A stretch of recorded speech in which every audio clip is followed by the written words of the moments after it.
Hello everyone, this is Henrik Engman, your Swedish Viking in Arizona.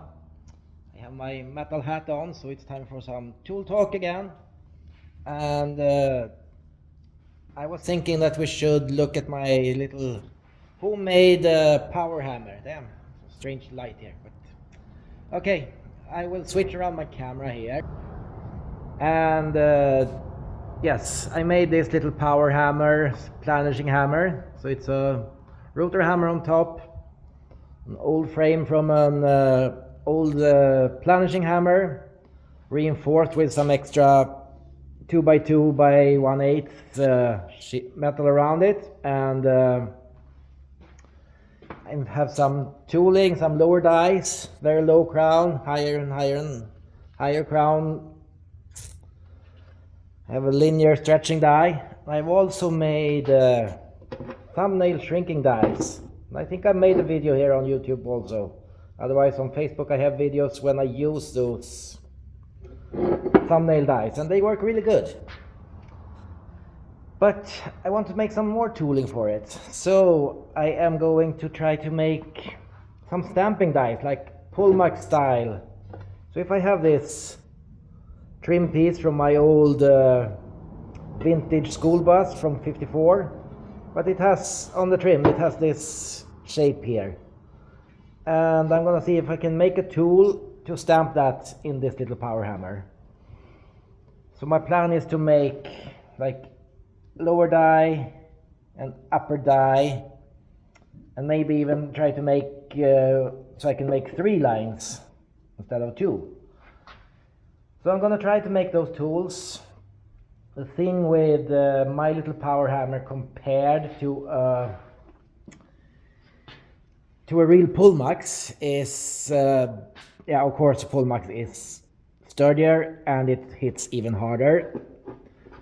But if I put in here my little tooling for my shrinking dies, they work pretty good. But the thing is sometimes that a Pullmax really lifts the upper die up and down, lift, push down, lift, push down. In this machine it's spring loaded, so it holds down the upper die and then it hits on it also, but it never really lifts it. So that is my biggest concern with making a tool like this. But I think if the shape is not too complex, I think I can get around that problem and make this work. What I'm gonna use is, when I made my shrinking dies, I used one of those concrete demolition tools. So I'm gonna do the same thing. I'm gonna cut this one, so I get an upper die. On that one I'm gonna make like a flange where I can screw in the shape, the tooling for making those lines with, and then I also can have same die set for the hammer for all kinds of lower tools. So yeah, I will make that work, and I will come back making more videos about showing how this works and the progression of the project. One more thing, when you're making this, will be like, you will need to have like a guiding system here that stops the piece, an adjustable guiding system.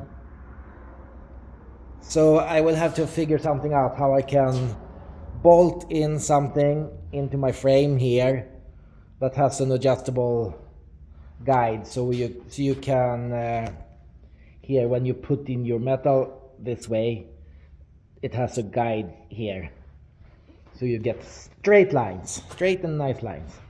But this will be my project, and I hope you will follow me, and yeah, subscribe to this channel, and we'll build this. We'll make more tools for this power hammer. I'll show you more how it works.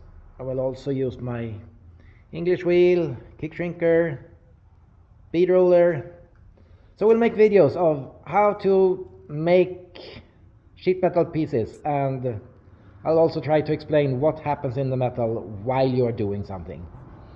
So subscribe to this channel, and I will see you soon again.